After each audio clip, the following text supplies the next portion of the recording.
Christmas is meant for love and family, but on December 24th, 2010, in the small town of Carnation, Washington, a family of 6 never got to open their presents. They were killed by someone they trusted, their own daughter. The morning started like any other Christmas Eve. Wayne and Judy Anderson were getting ready for their family to come over. They had cookies in the oven and presents under the tree.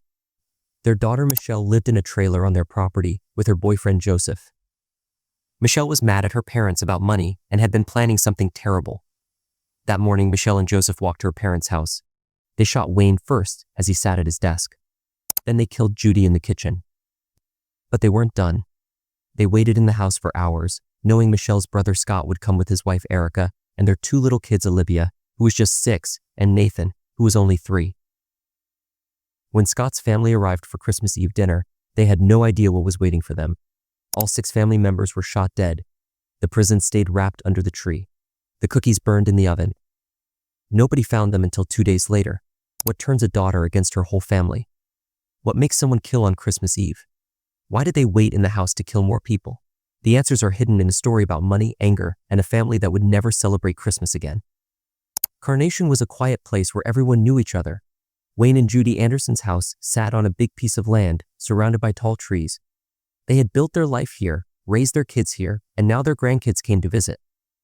Wayne worked hard his whole life and owned the land free and clear. He let his daughter Michele live in a mobile home on the property because she had nowhere else to go.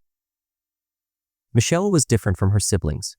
While her brother Scott had a good job and his own family, Michele struggled with money and anger. She was 37 years old, but still depended on her parents. She lived with her boyfriend Joseph McEnroe, a quiet man who did whatever Michele said. They didn't pay rent, but Michele was always asking her parents for more money. The problem started small. Michele would complain about not having enough. She thought her parents owed her $40,000 for work she'd done on their property. Every time Wayne said no to giving her money, Michele got angrier. Joseph would sit quietly beside her, nodding at everything she said. In December 2010, things got worse. Michele told Joseph that her parents were evil. She said they needed to die. Joseph didn't argue. Instead, he went with her to buy bullets. They planned everything carefully. They knew Christmas Eve would be perfect. The whole family would be there. Wayne and Judy were getting ready for Christmas like they always did. They bought presents for their grandkids, Olivia and Nathan. Judy baked cookies and made hot chocolate. They had no idea their daughter was watching their house, waiting for the right moment. On December 23rd, Michele and Joseph walked around the property, looking at the windows of her parents' house. They checked where everyone would be sitting for Christmas dinner. They knew Scott and his family would come over around 5 p.m. on Christmas Eve. Michele had it all planned out, first her parents, then her brother, his wife, and their little kids. That night, while Wayne and Judy slept in their bed, Michele sat in her trailer counting bullets. Joseph cleaned the guns. They talked about how they would do it, step by step. Michele said they had to kill everyone, no witnesses. She didn't want anyone left to take the property she thought should be hers. The next morning, Christmas Eve, Wayne got up early like he always did. He sat at his desk to check his email before the family came over. Judy was in the kitchen starting the holiday cooking. The Christmas tree lights were on, presents wrapped underneath. The house smelled like cookies. Outside, in the cold morning air, Michele and Joseph were walking up to the house, carrying guns in their coat pockets. The people of Carnation woke up to a normal Christmas Eve morning. They didn't know it would turn into something so horrible. Not a single soul could guess that Michele's anger about money would end with 6 people dead. The Anderson family's last Christmas together had already begun, but the presents under their tree would never be opened. The sun rose over Carnation on December 24th, 2010. Wayne Anderson sat at his desk around 8 a.m., checking emails and planning to fix a few things around the house before the family arrived. In the kitchen, Judy hummed Christmas songs while mixing cookie dough. The smell of cinnamon and vanilla filled their warm home. Michele and Joseph left their trailer at 8:15 a.m. The frozen grass crunched under their feet as they walked the short path to the main house. Each step brought them closer to what they'd planned for weeks. Michele carried a .357 revolver, while Joseph had a 9mm pistol hidden in his coat. They had extra bullets in their pockets. Joseph knocked on the door. Judy answered with flour on her hands, smiling at her daughter and her boyfriend. "Come in. It's cold outside," she said, going back to her baking. Wayne called out a greeting from his office but didn't get up. He was busy writing an email to Scott about what time to come over. Michele walked to her father's office doorway. She watched him typing, his back turned to her. Joseph stood behind Michele, his hand touching the gun in his pocket. Wayne started to turn around, probably to say good morning to his daughter. That's when Michele nodded to Joseph. The first shot was loud inside the quiet house. Wayne tried to stand up, but Joseph shot him again. Judy screamed from the kitchen and ran toward her husband's office. Michele turned and fired at her mother. Judy fell in the hallway, calling out Wayne's name. Michele shot her mother 2 more times until she stopped moving. The house went silent except for the Christmas music playing softly from the radio in the kitchen. Cookies were still baking in the oven. Michele and Joseph stood in the hallway, looking at what they'd done.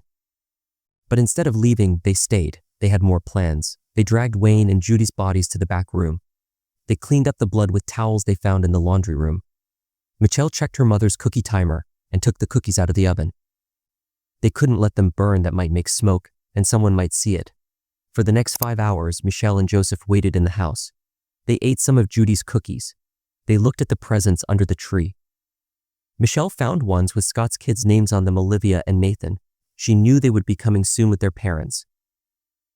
While they waited, Michele talked about how she deserved the property. She told Joseph that Scott and his family had to die too. They might inherit the land instead of her. Joseph sat quietly, nodding like he always did. They heard cars driving by outside, neighbors going to Christmas parties or last-minute shopping. Inside the Anderson house, the Christmas tree lights blinked on and off, casting colored shadows on the walls. Around 3:30 p.m., Michele checked her phone. She had a text from Scott saying they were getting ready to come over. Scott's wife Erica was packing up the kids' overnight bags. They were planning to sleep over and open presents in the morning. 6-year-old Olivia was excited to wear her new Christmas pajamas. 3-year-old Nathan had been practicing saying Santa Claus all week. Michele and Joseph moved Wayne and Judy's cars into the garage so Scott wouldn't notice anything wrong when he arrived. They turned up the Christmas music to seem normal. They put more logs in the fireplace. From the outside, the house looked perfect, like a family waiting to celebrate Christmas Eve. The sun was setting when they heard Scott's car coming up the driveway. Michele and Joseph took their positions, just like they'd planned. Through the window, they watched Scott help Nathan out of his car seat. Erica was carrying bags of presents. Olivia ran ahead to the front door, eager to see her grandparents. What happened in the next 15 minutes would change Carnation forever. The Anderson family was about to walk into their own home, not knowing that Christmas Eve would be their last day alive. Their car engine was still warm in the driveway when Michele opened the front door to greet them. The porch light cast long shadows as Scott's family walked up to the house at 5:15 p.m. Olivia skipped ahead in her red Christmas dress, holding a drawing she'd made for her grandparents. Nathan clutched his favorite stuffed reindeer. Erica carried 2 bags full of wrapped presents, while Scott had the kids' overnight bags. Michele opened the door with a smile that didn't reach her eyes. "Where's Mom and Dad?" Scott asked, setting down the bags. The Christmas music playing inside was unusually loud. "They're in the back, wrapping last-minute presents," Michele lied. Joseph stood near the kitchen doorway, his hand in his coat pocket. Olivia ran toward the hallway, eager to find her grandparents. That's when Michele pulled out her gun. Scott saw it first and pushed Erica behind him. "Michele, what are you doing?" he asked, trying to stay calm for the kids. Joseph blocked the front door, pointing his gun at Erica and the children. Scott tried to reason with his sister. He offered her money, offered to talk about whatever was wrong. Michele didn't answer. She just pointed the gun at her brother and pulled the trigger. Erica screamed and tried to shield the children, but Joseph had already moved behind them. Little Nathan didn't understand what was happening. He started crying for his grandma, still holding his reindeer. Olivia stood frozen, her drawing fallen to the floor. Erica begged Michele to let the children go. "They're just babies," she cried. "They won't tell anyone." Michele looked at her young niece and nephew. For a moment, the house was quiet except for Nathan's sobs and the cheerful Christmas music still playing. Then Michele turned to Joseph and nodded. What happened next was so awful that even the police officers who found the scene had trouble talking about it. After it was over, Michele and Joseph spent another hour in the house. They moved all 6 bodies to the same room. Michele found her mother's phone and deleted Scott's text messages about coming over. They gathered the shell casings and cleaned up what they could. Before they left, Michele took some cash she found in her father's desk. She looked at the Christmas tree one last time. The presents would stay wrapped forever. Nathan's reindeer lay forgotten by the front door. Olivia's drawing of Santa Claus was crumpled and stained on the floor. They walked back to their trailer in the dark. The Christmas lights on nearby houses twinkled like nothing had changed. Inside their trailer, Michele counted the money while Joseph cleaned the guns. They ordered pizza and watched TV like it was just another night. For 2 days, the Anderson house stood silent. The Christmas lights kept blinking through the windows. Neighbors thought the family must have gone away for the holidays. The presents stayed under the tree, waiting for children who would never open them. On December 26th, Erica's coworkers got worried when she didn't show up for work. Scott hadn't answered any phone calls since Christmas Eve. A friend drove to the Anderson house to check on them. She saw all the cars in the driveway, but nobody answered the door. That's when she called 911. The first police officers arrived at 1:45 p.m. Through the windows, they could see the Christmas tree was still lit. When they entered the house, they found a scene they would never forget. 6 members of the Anderson family, killed on Christmas Eve, still dressed in their holiday clothes. Meanwhile, Michele and Joseph were in their trailer, watching the police cars arrive. They probably thought they had planned everything perfectly. But they had made mistakes. Small things that would soon lead the police right to their door. Police cars filled the Anderson property by 2 p.m. on December 26th. The detectives noticed strange details right away. Christmas presents were still perfectly wrapped. The tree lights were on. Half-empty cups of hot chocolate sat on the kitchen counter.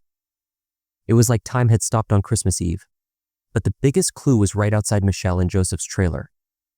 When officers knocked, Michele answered calmly, as if nothing was wrong. She said she hadn't heard from her parents in days. But her story fell apart quickly. The police found her mother's phone in her coat pocket. They found the guns hidden under their bed. Most telling was the money from Wayne's desk and Michelle's purse. During questioning, Joseph broke first. He told the police everything: the planning, the waiting, the killings.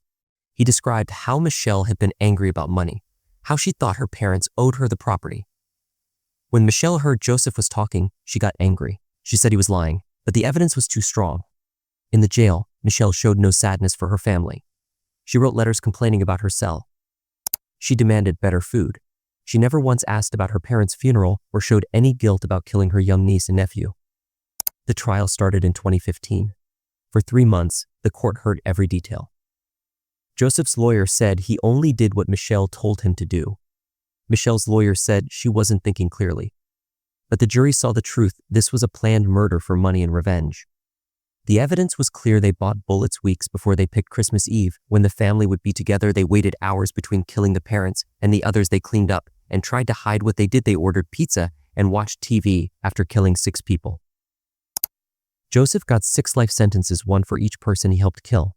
Michele got the same. They will never leave prison. The judge said it was the worst crime he'd seen in 30 years. The Anderson house still stands in Carnation today. Nobody lives there anymore. At Christmas, neighbors put 6 candles in their windows, 1 for each person who died that day. The town never forgot the family who didn't get to open their presents. Wayne and Judy Anderson were good parents who helped their daughter, even when she didn't deserve it. Scott and Erica were loving parents to Olivia and Nathan. They all just wanted to have Christmas together. Instead, they became part of a story that still makes people hold their families closer during the holidays. Every Christmas Eve, people in Carnation remember the Anderson family. They remember that the most precious gift isn't found under a tree, it's the time we have with our loved ones. Because none of us knows if this Christmas might be our last.